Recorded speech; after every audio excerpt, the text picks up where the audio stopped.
ပတ်စံနဲ့အောင်မြင်မှုအတွက်ကိုယ့်ကိုချစ်ခဲ့တဲ့ပရိသတ်တွေကိုကြောခိုင်းပြီးပြိုင်ဘက်အသင်းစီပြောင်းရွှေ့သွားခဲ့ကြတဲ့ဘောလုံးသမိုင်းကအဆိုးရွားဆုံးသစ္စာဖောက်9ယောက်အကြောင်းနံပါတ်1လူးဝစ်ဖီကို2000ပြည့်နှစ်မှာရီယယ်မက်ဒရစ်စီယူရို62တန်းနဲ့ပြောင်းခဲ့ပြီးအဲ့ဒီခေတ်ကမူးဝေသွားလောက်မဲ့တပတ်လောက်ခပေါင်း9000ကျော်အထိရရှိခဲ့တာကြောင့်ဘာစာပရိသတ်တွေရဲ့ဝက်ခေါင်းနဲ့ပြစ်ပေါက်ခြင်းကိုခံခဲ့ရပါတယ်နံပါတ်2ဆိုကင်ဘဲ2000ခုနှစ်မှာစပါးကနေမြို့ခံပြိုင်ဘက်အာဆင်နယ်စီအလွတ်ပြောင်းရွှေ့ခြင်းနဲ့ပြောင်းခဲ့ပါတယ်အသင်းပြောင်းခြင်းမပေးရတဲ့အတွက်အာဆင်နယ်ကသူ့ကိုတပတ်လောက်ခပေါင်း6000အထိအခကြေးငွေအများကြီးပေးခဲ့တာကြောင့်စပါးဖန်တွေကယူထက်တစ္ဆာဖောက်လို့သမုတ်ခဲ့ကြပါတယ်နံပါတ်3အက်ရှလီကို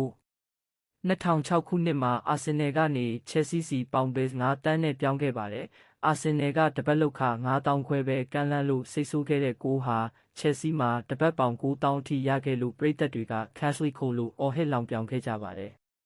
နံပါတ်4ရောဘင်ဗန်ဘာစီ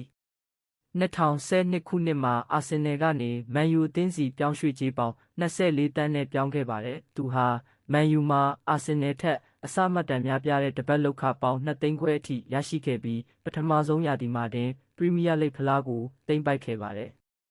နံပါတ်5ကာလော့စ်တင်ဘတ်